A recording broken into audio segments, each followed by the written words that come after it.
तो देखिए, अपन पढ़ रहे थे बाजार के बारे में। तो जो पिछला अपना टॉपिक था उसमें अपन ने बाजार की संरचना के बारे में पढ़ा था, बाजार किस किस प्रकार के बाजार होते हैं उनके बारे में पढ़ा था। फिर अपन ने पढ़ा था कि बाजार प्रतियोगिता के आधार पर बाजार का वर्गीकरण कैसे किया जाता है। उसमें अपन ने मुख्यतः पढ़ लिया था पूर्ण प्रतियोगिता के बारे में। भाई पूर्ण प्रतियोगिता बाजार कैसा होता है, इसकी विशेषताएं क्या है, किस प्रकार का उसका आगम वक्र होता है, ये सारी चीजें अपन पिछले अध्याय तक पढ़ चुके थे। आज जो अपना टॉपिक है वो है बाजार के जो अन्य स्वरूप क्या क्या हैं। जो प्रतियोगिताओं के आधार पर बाजार का वर्गीकरण था उसमें ही बाजार के जो अन्य स्वरूप हैं या अन्य प्रतियोगिताएं हैं वो कौन कौन सी हैं। तो पहले ही अपन ने बात कर ली थी पूर्ण प्रतियोगिता की। इसके आगे जो बाजार का स्वरूप है उसमें आता है अपने यहाँ एकाधिकार।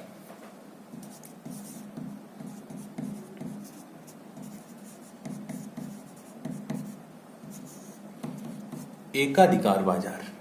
अब देखो, नाम से ही स्पष्ट हो रहा है, एकाधिकार मतलब एक ही व्यक्ति का अधिकार। बाजार की जो पूरी व्यवस्था होगी इसमें एक ही व्यक्ति का अधिकार होता है, अर्थात एक ही तो उत्पादक होता है और एक ही क्या होता है, बेचने वाला होता है। और कहने का मतलब ये है कि इसमें उसका निकट का कोई भी क्या नहीं होता है, स्थानापन्न उपलब्ध नहीं होता है, सब्स्टिट्यूट दूसरा कोई नहीं होता है। आपके पास दूसरा कोई चारा ही नहीं है कि बाजार में आप दूसरी वस्तु उस जैसी, जिस वस्तु का बाजार में एकाधिकार है उसके जैसी कोई और वस्तु उपलब्ध ही नहीं है उस श्रेणी की। तो वो बाजार कैसा होगा, एकाधिकार बाजार कहलाएगा। जिसमें क्या होता है कि खरीदने वाले तो बहुत सारे होते हैं, जैसे बहुत सारे कंज्यूमर हैं वो खरीदते हैं वस्तुओं को, परंतु बेचने वाला वो अकेला ही व्यक्ति होता है, अर्थात वो अपनी क्या रखता है, मोनोपोली रखता है। अब देखो, इसमें ये जो बाजार है, ये जो एकाधिकार बाजार की व्यवस्था है, इसमें क्या होता है, बहुत सारे अर्थशास्त्रियों ने अपने अपने हिसाब से अपने अपने डेफिनेशन दी है कि एक अर्थशास्त्री है अपने लर्नर, उन्होंने कहा है कि एकाधिकार उस विक्रेता को कहा जाता है जिसकी वस्तु की मांग का वक्र गिरता हुआ होता है। तो देखो, इससे पहला जो बाजार पर ने पढ़ा था उसका जो मांग वक्र था वो था अक्ष अक्ष के बिल्कुल हॉरिजॉन्टल, इस प्रकार का, इस प्रकार का मांग वक्र था, AR वक्र या डिमांड कर्व। ये बात थी पूर्ण प्रतियोगिता की,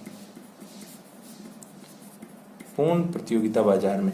इस बाजार में मांग वक्र ऐसा था, परंतु अब जो बाजार होगा, अब जिस बाजार के बारे में अपन पढ़ रहे हैं उसमें मांग वक्र क्या होगा, AR वक्र नेगेटिव स्लोप वाला गिरता हुआ होगा।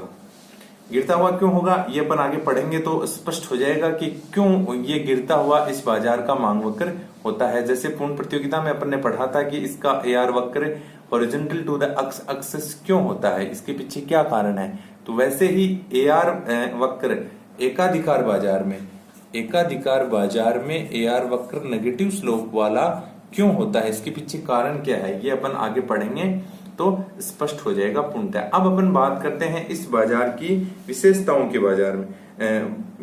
बारे में। तो देखो, एकाधिकार बाजार में केवल एक ही विक्रेता होता है, वही उत्पादक होता है, अर्थात जो भी वस्तु की पूर्ति है उस पर पूर्णतया उसी व्यक्ति का क्या होता है, अधिकार होता है। वो चाहे उतनी ही बाजार में क्या होती है, वस्तु की सप्लाई होती है, और ऐसी वस्तु का उत्पादन करता है कि जिसके निकट की कोई स्थानापन्न वस्तु नहीं हो।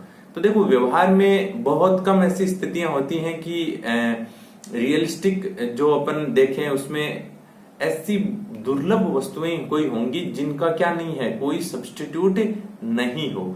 अपन एक एग्जाम्पल की बात करेंगे। अगली विशेषता अपन देखते हैं तो इसमें मांग की जो लोच है वो क्या है, बहुत कम है। इस AR वक्र से ये स्पष्ट हो रहा है कि मांग की लोच इकाई से भी कम है। तो ये इकाई से मांग की लोच कम होने के पीछे कारण क्या है।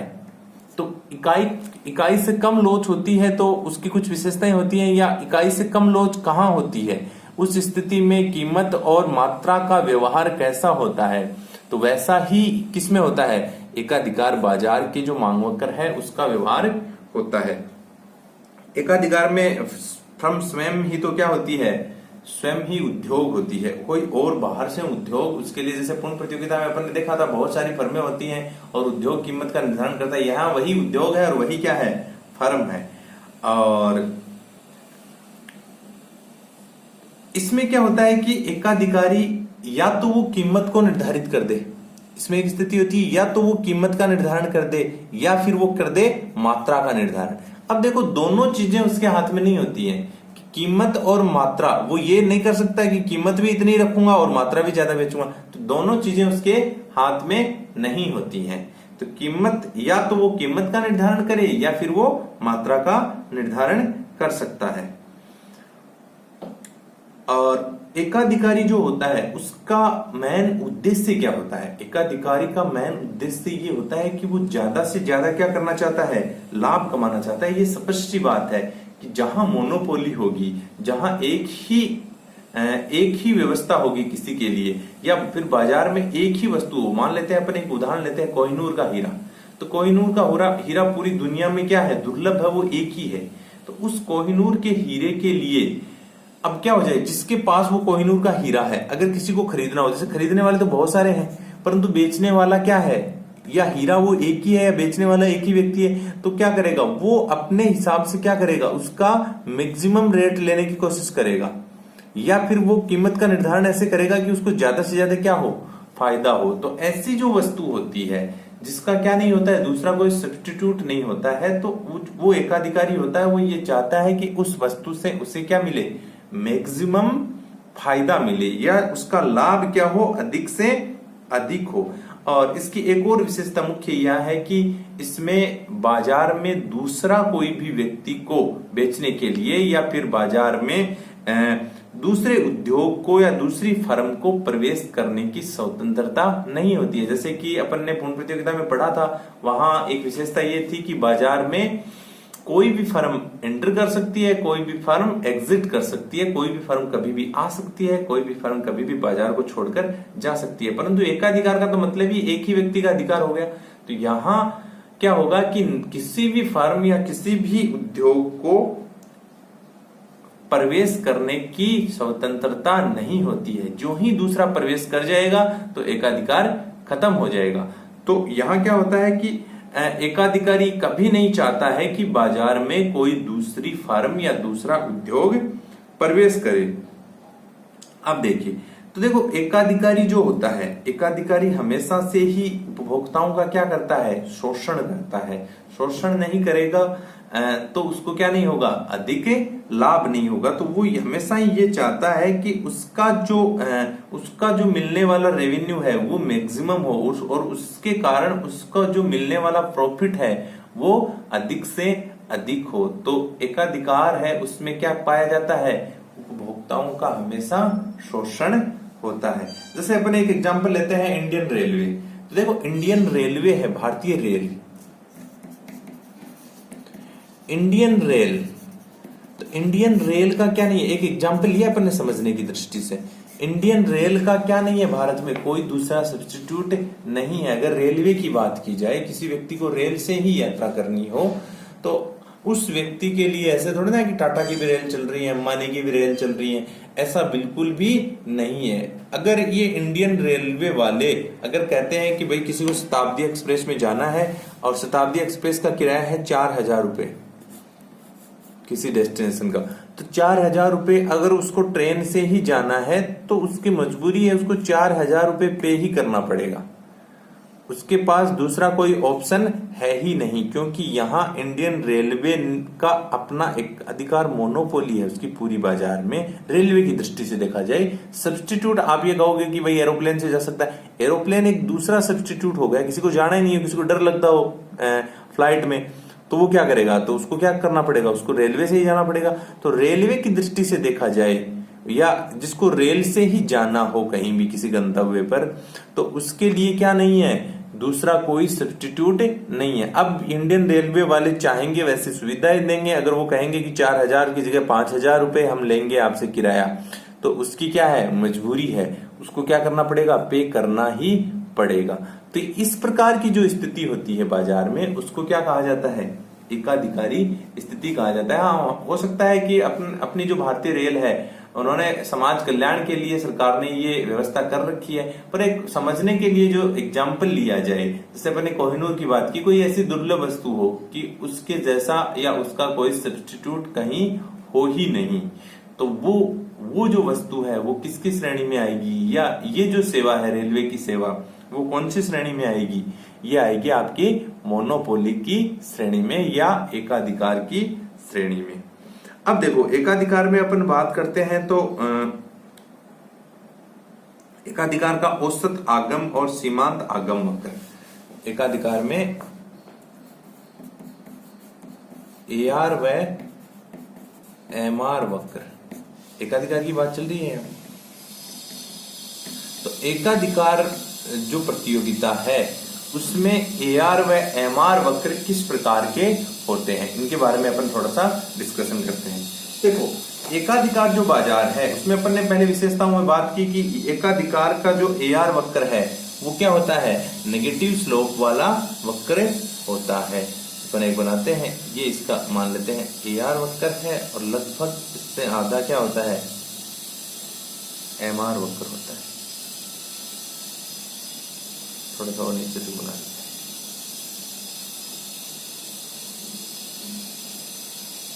अब देखिए ये AR वक्र है, नेगेटिव स्लोप वाला AR वक्र है। अब देखिए इसमें क्या होता है कि कीमत में ये जो प्रतियोगिता है एकाधिकार प्रतियोगिता, यहां आमतौर पे क्या होता है, जो लॉज की बात करें अपन ED, तो वो ED क्या होती है, ED इज लेस देन 1 होती है। अर्थात लॉज कैसी होती है, इकाई से कम होती है। आमतौर पे इकाई से कम जो लोचदार वक्र होता है वो किसका होता है, एकाधिकार का मांग वक्र या AR वक्र होता है। ऐसा होता क्यों है, क्योंकि देखो आपके पास क्या नहीं है, ये जो लोच है ED इज लेस देन 1, इसकी क्या विशेषताएं हैं, इसमें ये होता है कि ED जब मांग की लोच इकाई से कम लोचदार होती है तो कीमत में जितना परिवर्तन होता है मांग में उसकी बजाय कम परिवर्तन होता है। कि कीमत में अगर अगला अधिक भी परिवर्तन कर दे, मान लेते हैं पहले किसी वस्तु की कीमत हो 10 रुपए, अगर वो बढ़ाकर 10 रुपए में इतनी इकाई खरीद रहे हो आप, मान लेते हैं 50 इकाई खरीद रहे हो, अगर वो कीमत को बढ़ाकर 20 रुपए कर दे तो आपके पास में दूसरा क्या नहीं है, सब्स्टिट्यूट नहीं होता है। आपके पास में सब्स्टिट्यूट ना होने के कारण आपकी मजबूरी है उस वस्तु को खरीदना। तो ये जो लोच होती है वैसी ही लोच किस में पाई जाती है, एकाधिकार जो बाजार है उसकी लोच भी क्या होती है, इसके प्रकार की होती है। अर्थात ED इज लेस देन 1 होती है। अर्थात ED इज लेस देन 1 का मतलब वही है कि एकाधिकारी हमेशा से ये चाहता है कि उसकी वस्तु की कीमत क्या रहे, अधिक रहे। तो वस्तु की कीमत अधिक रहेगी तभी उसको क्या मिलेगा, अधिक लाभ प्राप्त होगा। तो इस प्रकार की जो स्थिति है बाजार में वो किसकी कहलाती है, एकाधिकार की कहलाती है। अब इसमें देखिए, इसमें अपने MR व AR वक्र दोनों दिए हुए हैं। देखो AR और MR वक्र दोनों दिए हुए हैं। सीमांत आगम और उत्पादन के मध्य बिंदुओं पर अंकित किया जा सकता है। जैसे अपन ने यहां मात्रा लेते हैं, अपन यहां उत्पादन की मात्रा लेते हैं,